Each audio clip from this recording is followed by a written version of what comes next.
I can't see him being captain after this, and I also can't see any of the players respecting Emery. Charlie Morris has asked who will be the next manager to be sacked, and I can't help but think it's Ralph Hasenhüttl. But you can't just pull decisions out your arse from some room. Lewandowski. Some serious form. In 3 or 4 years, you know, when all these Chelsea youngsters are mid-20s, they definitely should be challenging for trophies. Guys, welcome back after another scintillating weekend of footballing action. This is our Monday evening show, which has now got a new name, TFW. We couldn't decide whether it meant this football weekend, that football week, this footballing week, so we're just going to go with TFW as it is. But what it does mean is that all of you guys sent in your opinions on the community tab, and we're going to discuss a few of them right now. First off, of course, from the weekend, we can't not talk about Granit Xhaka, about Unai Emery and Arsenal.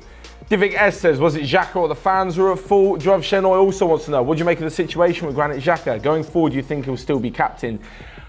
I can't see him being captain after this, and I also can't see any of the players respecting Emery. It's kind of gone full circle that Xhaka was the one chosen by Emery. He knew all about his temperament, he knew all about him as a player. He's definitely not one of the better players in the Arsenal squad, and he was the one who's got him as captain. So when he came out afterwards and said, oh, we need to have a discussion about whether he's going to stay or not, blah, blah, blah, he's kind of got to take some of the fault. The manager's the one who picks the players. The manager's the one who puts them in these positions, puts them on the field and gives them a responsibility. So he has to take some of the fault. Having said that, Xhaka, you cannot do that whilst coming off the pitch.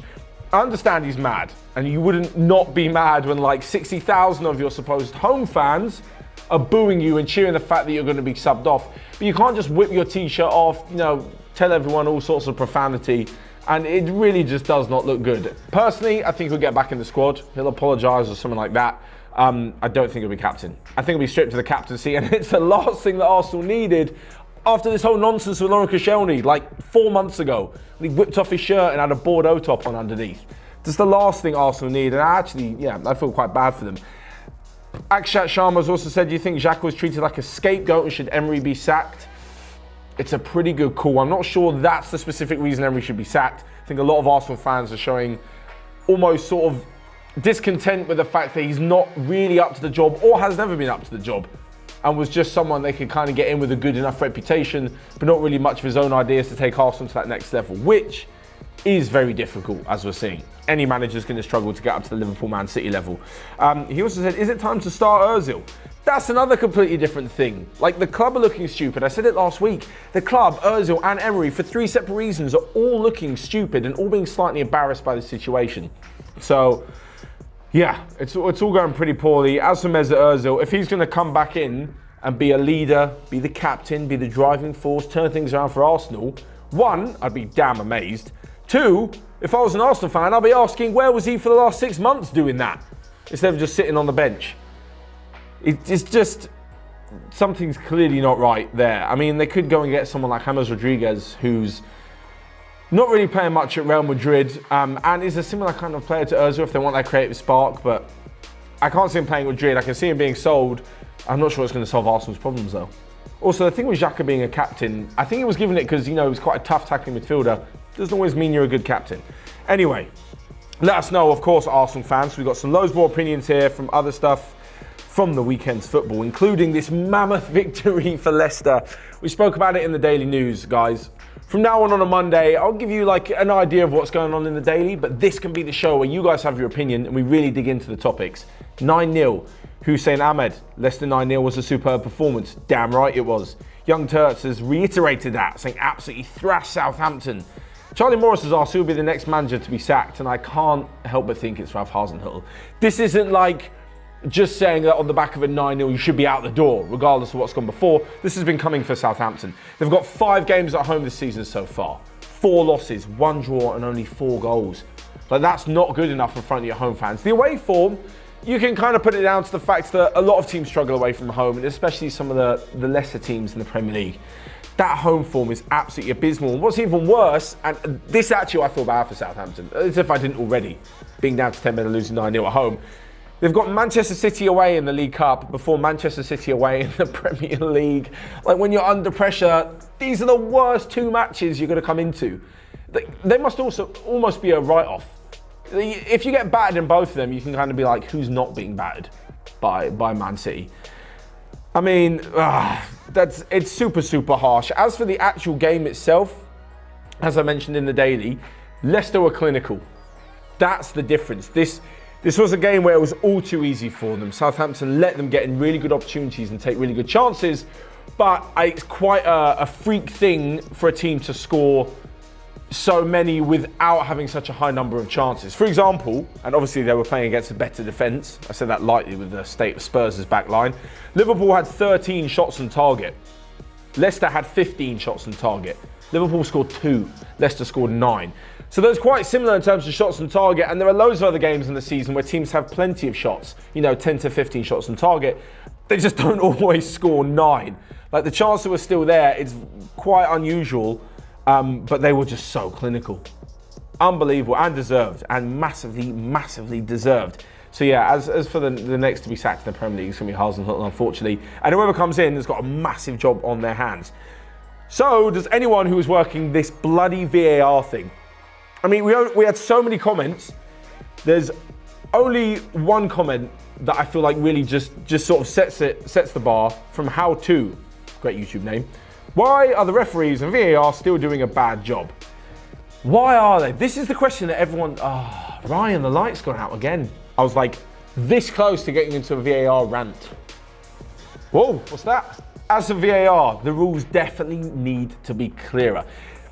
The whole point is with VAR, certainly from what I've understood, is that they're there to overturn clear and obvious errors once a decision has been made. They can't go making decisions out of the blue. Someone's actually commented earlier on the Daily News saying, Matt, last week you were all about the decisions being overturned, right? And then this week you're saying that they shouldn't be. It's only going to be overturned if there's a decision to be made. Daniel James being brought down against Norwich, right? The referee said nothing. There was no decision, there was no stop in play. He just didn't deem there was enough contact for it to be given as a penalty. So then VAR steps in and says it was a penalty. That's not what should be happening. VAR can't come in and call decisions where the referee hasn't even made one.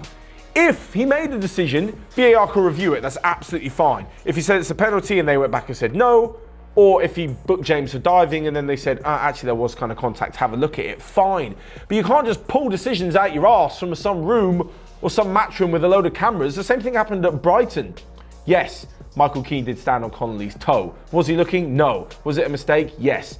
Probably was a foul if you just take out the fact he stood on his toe. But for the referee to just not see it, and then for it to just be given based on the fact that there's technically a slight adherence with the rule that if you stand on someone's toe, it's a penalty, is so harsh. I'm not saying if they completely miss something, if the referee misses something and doesn't give it because he didn't see it, yes, if it's an obvious error, if someone's punched someone or someone slapped the ball and it's an obvious error and somehow the referee hasn't seen it, yes, by all means pull it back. The decision between a contact team like Daniel James and the defender, wasn't it? The referee still saw it, didn't deem enough. You can't go giving penalties for that. You just cannot. And the other side of it is as well, that you're just eventually going to keep passing the buck on. The buck stops with the referee. He's the one who made the decisions because he's the one who's trained, he's the one who's paid to do it, so he's the one who makes the calls. If there's something outrageous that he's missed for whatever reason, fine, bring VAR in. But it doesn't need to be introduced into every single part of the game.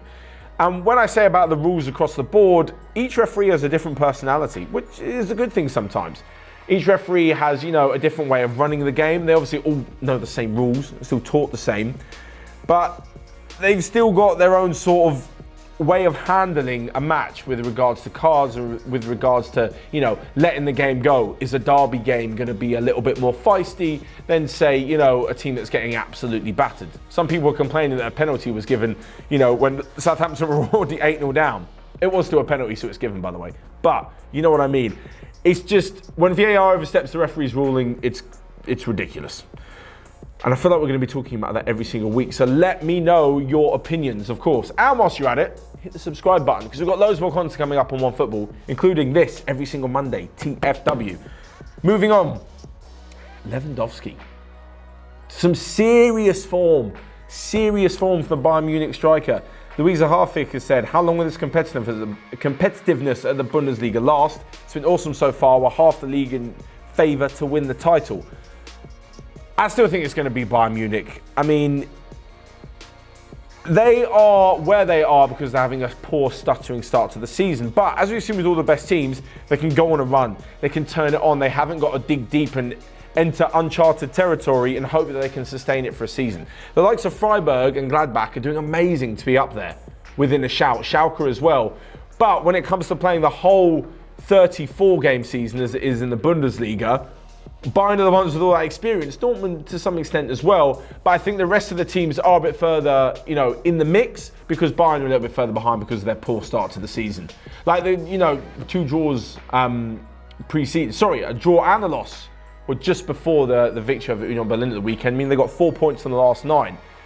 I know it's to say ifs and buts, but Bayern normally do win those games, and you can fully expect them to win those games in the future. That's what's going to take them aboard. With them, and I say it all the time with the likes of Liverpool, City, Juventus, Barcelona, when they have a bad game, it's a blip in an overall impressive season, in a good team who has a real philosophy. Maybe not so much with Barca this season under Valverde, but teams get back to doing what they do, and they do it consistently, which is why it makes them so good.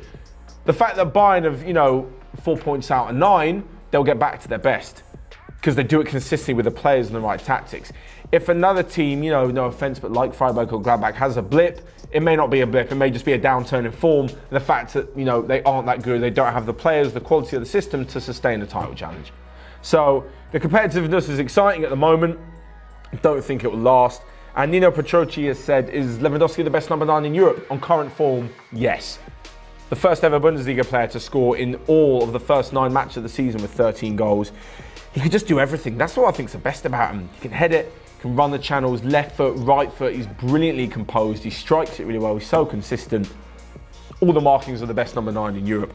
And our last ones moving on to, back to the Premier League, talk about Chelsea. Octatech Bros has said, seeing Chelsea play away for a couple of months now, we can assume that this form is no fluke. Just what I'm saying. They've got all the form. Chelsea have had so much raw talent on their hands. I reckon within 2-3 years max, Chelsea will be challenging for the Premier League title. There's no reason why not. If these players can stay together, and Chelsea should have learned from this transfer ban, if they're not disrupted by them suddenly getting off the transfer ban in January or next summer, whenever it is, and Roman Abramovich and Frank Lampard being like, yes, we're off the transfer ban, bring out the money, we're spending shitloads on random players that we don't need. If they stay away from that and continue to develop the likes of Abraham, the likes of Mount, the likes of Fakori, even the likes of Christian Pulisic, who had a fantastic hat-trick at the weekend, there's no reason why they can't. You put it the same sort of cycle as the way that Liverpool and Manchester City are. You get a team together, things don't always happen straight away, and then over time they develop, they grow together, and they go into a really strong team. The same thing happened with Spurs. Yes, I know, they didn't win a trophy, and they're way after their original cycle, as it were. Spurs were brought together under Pochettino, have developed, put under title challenges, from a team that was in the Europa League, went all the way to the Champions League final. They've fallen off now. We all know they have. Guardiola does it in cycles, Jurgen Klopp as well. You put a team together, let them grow. In 3 or 4 years, when all these Chelsea youngsters are mid-20s, they definitely should be challenging for trophies. And speaking of Pulisic, Yo Man, another great YouTube name, has said, has Pulisic proved his point to Lampard or will he still be on the bench? I think he's proved a point to Lampard and Chelsea, but it's not necessarily that Lampard's setting the task of being a point to prove in the first place. Lampard didn't have him in the team for whatever reason.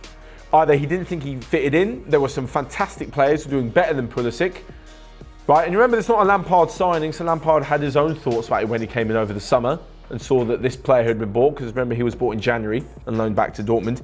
So whatever he's done in the last few weeks, Pulisic, is probably work hard in training, take his chance he's given it. That is what's shown Frank Lampard, Frank Lampard I was going to call him, Frank Lampard, that he should deserve to be in the squad and that he's a deservedly quality player. So he's not really proved a point. Lampard's managed it really, really well. This is completely opposite, as we mentioned, to Unai Emery, who's leaving Ozil out of the squad all the time because he's not training well enough. I don't buy it. Surely sooner or later, one of them is either going to come out and say what's really going on. There is no way that Ozil, after being out of the squad for a month, is still training poorly. Surely not.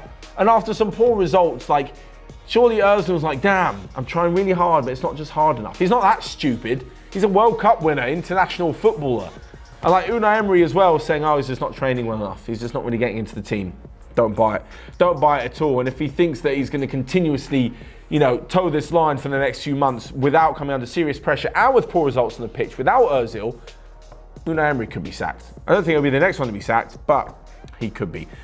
Anyway, that is all for today for TFW. But let me know, every single Sunday night, we're going to post something on the community tab on YouTube, on our Onefootball English YouTube page. You guys let me know all of your opinions from the weekend's football, and we'll discuss them all on a Monday. So, thanks for watching as always, and I will see you guys next time.